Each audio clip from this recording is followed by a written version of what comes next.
Welcome to Jesus Changes Everything, a daily podcast dedicated to providing a fresh look at the ancient and glorious truth that Jesus not only reigns, but is busy about the business of bringing all things under subjection, that celebrates the wonder and the glory that he has been given all authority in heaven and on earth.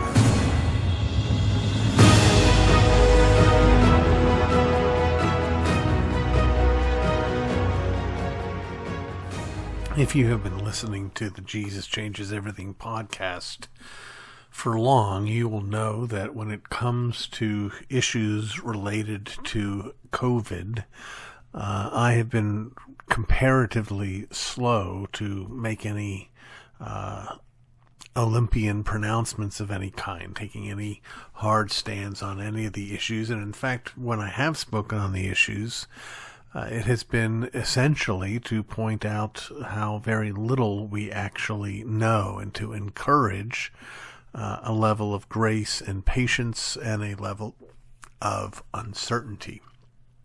Well, I pray that that same posture is going to continue on and to be able to continue on moving forward. But today I thought it would be fitting and appropriate for us to consider a recent move by the Biden administration that drags us precariously close, if not over the line, to the functional equivalent of vaccine passports.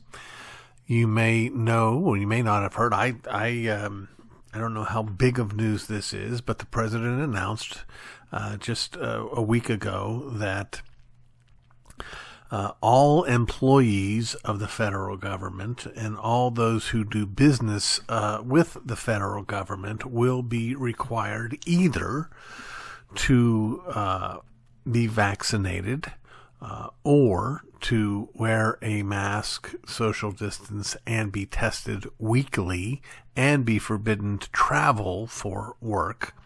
Those are the two options that a federal employee or someone who's contracted with the federal government would have. The way this will be enforced is pretty simple.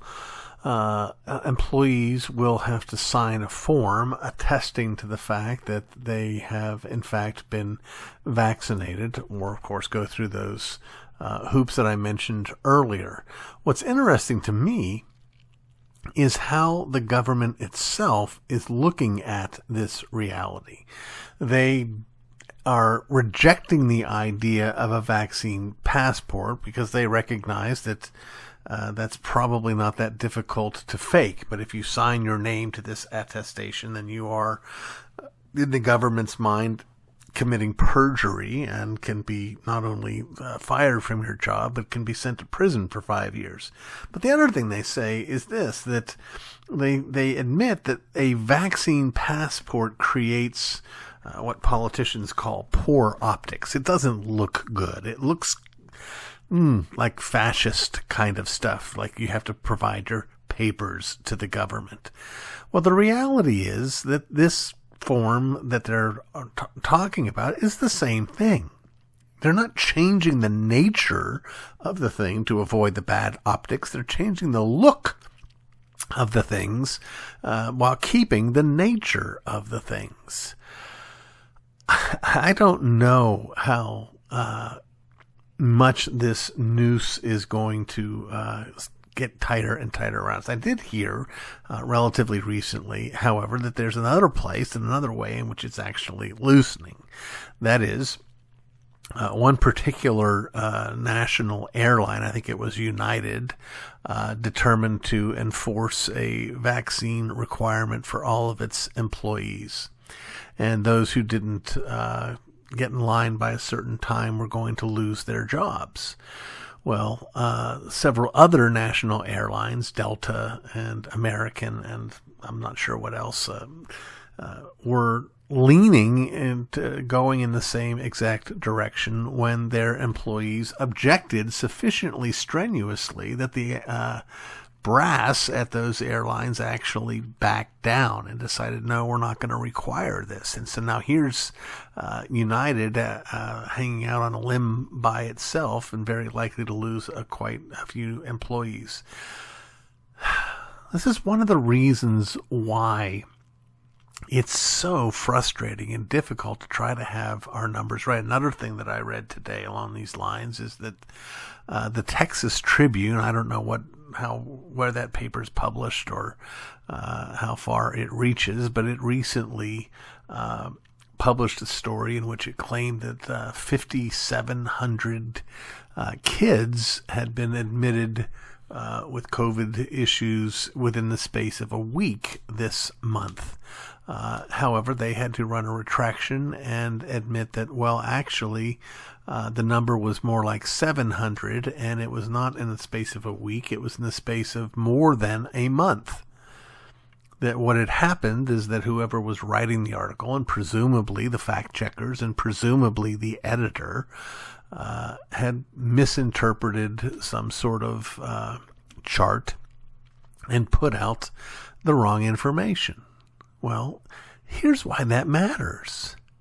People's perspective on what needs to be done is driven in large part by their perception of how bad things are. And I suspect that whatever spike we may have had, and I don't even know that we have had a spike, but whatever spike we may have had a week or so ago, if this increases, then the pressure will get worse, and if it decreases, it'll get softer. It's hard to say. But it doesn't. Here's where it disconnects. What people are willing to put up with is impacted profoundly by the news that they are consuming. What the government asks has no restraint. There's nothing that would prompt the government to say, you know what, we've been entirely too invasive, we've been entirely too intrusive, we're trying to control too many things, we're just going to back away from this now and let people make their own decisions. That's what concerns me about this affidavit approach by the federal government. They can claim, hey, we're not making anybody get this vaccination, but at the end of the day, what they're saying is if you want to play ball, then you're going to have to pay the piper, if I can mix some metaphors there.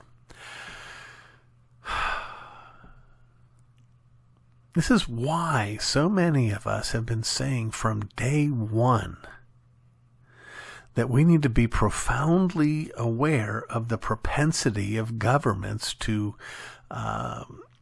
leverage crises to increase their power and their growth. I'm honestly not worried about COVID personally. I'm not saying that other people haven't gotten sick.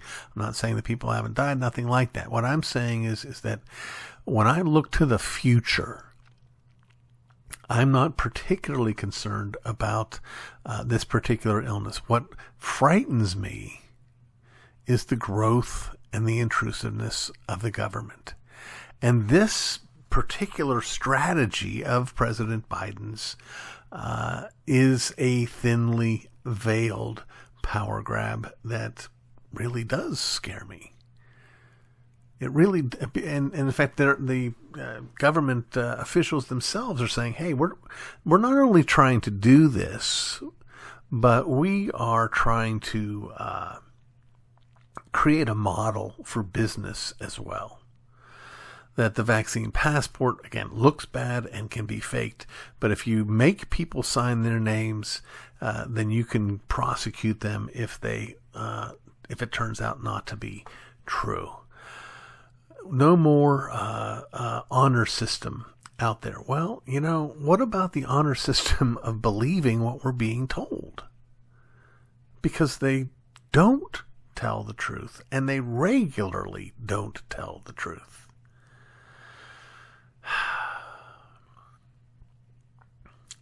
These are strange times, and they have been for quite some time. And I don't know what the future holds. I'm going to remind you one more time, however, to remember that we do know the one who holds the future.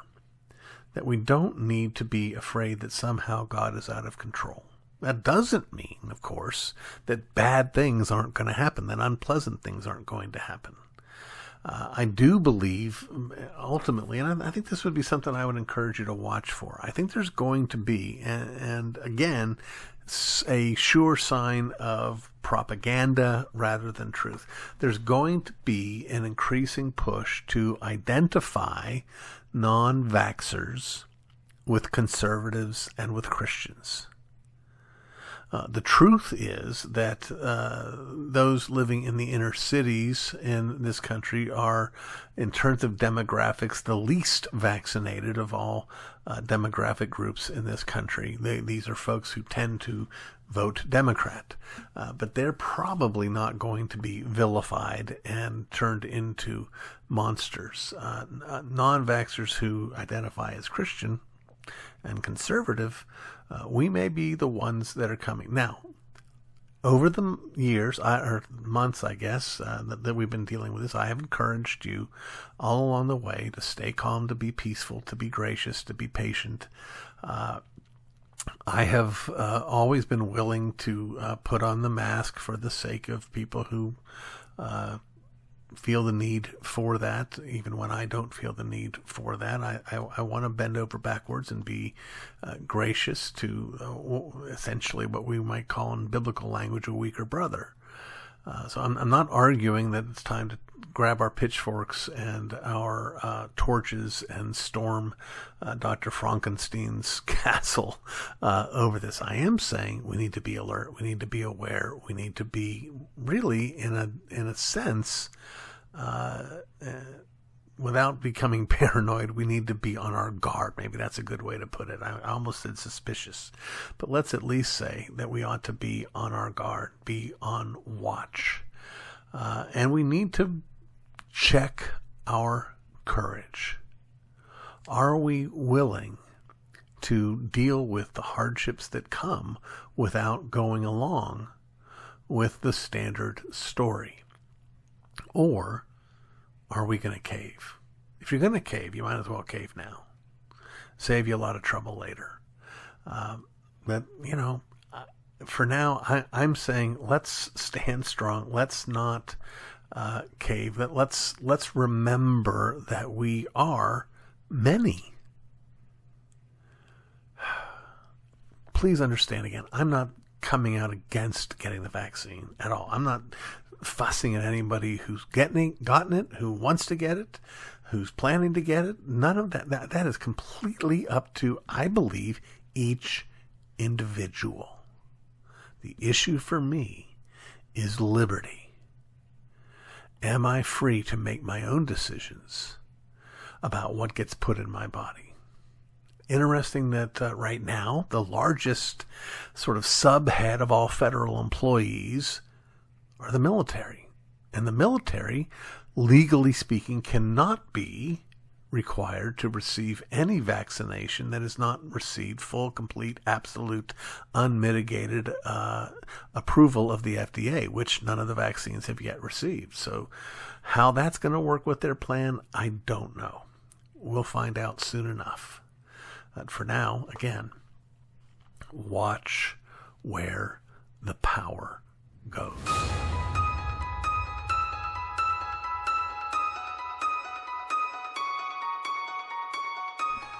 We come now in our ongoing Bible in 5 minutes segment to the book of Ephesians.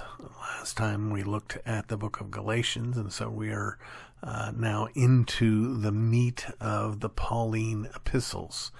It is the consensus among most scholars that the Apostle Paul wrote the book of Ephesians, and he wrote it while he was in prison in Rome, and sent this letter along with a few others out to Ephesus. Ephesus was a successful, strong, wealthy city in Asia. It was a center for learning, and so it had this sort of intersection of important land routes as well as being a port.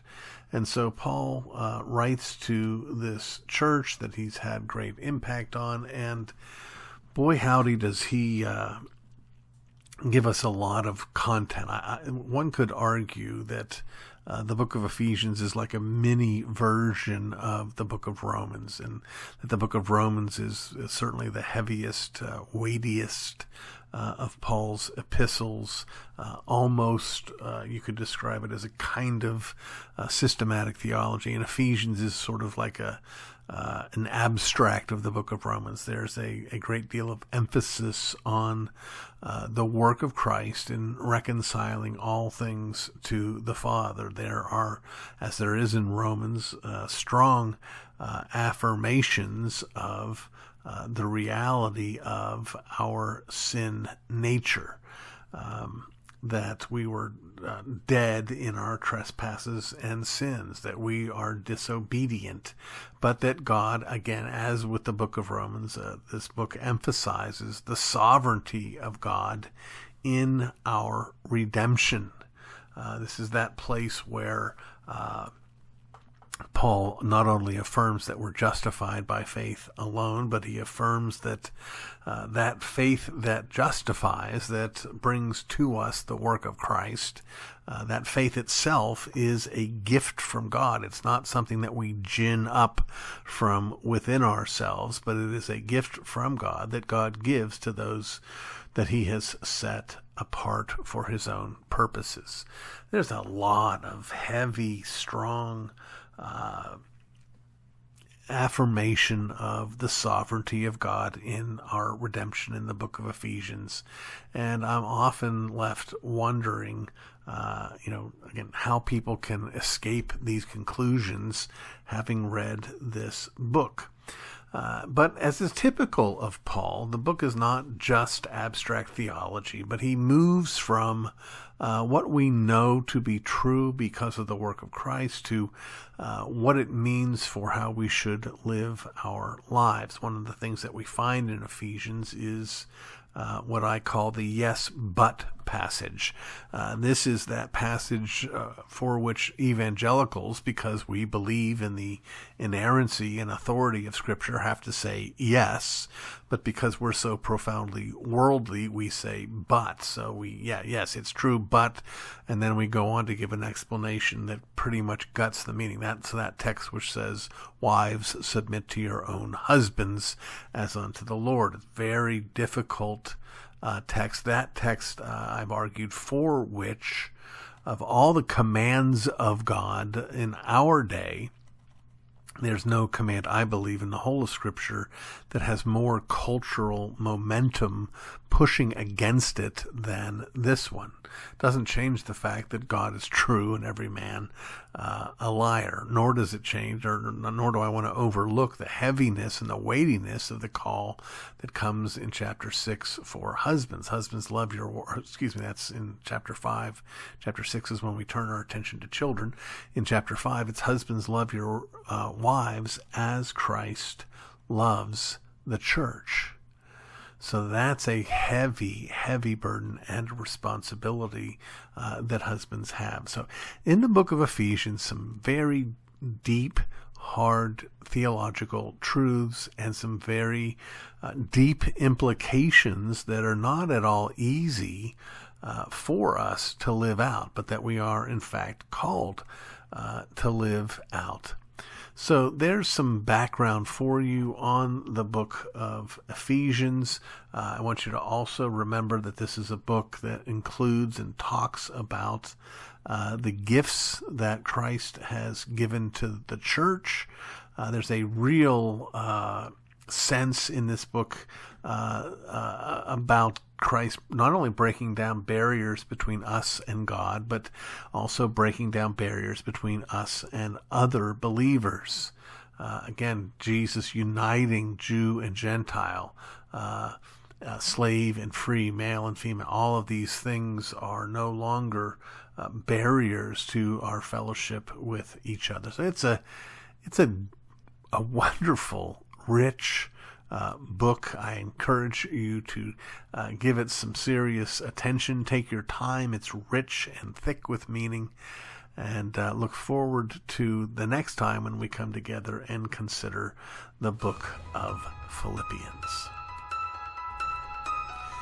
You've been listening to the Jesus Changes Everything podcast, a production of Dunamis Fellowship, the teaching outreach of Dr. R.C. Sproul Jr. If you've enjoyed this podcast, we encourage you to subscribe, which you can do at all the usual outlets, to tell your friends, and to spread the word. To learn more about the work of Dunamis Fellowship, please visit rcsproulJR.com. And join us next time on Jesus Changes Everything.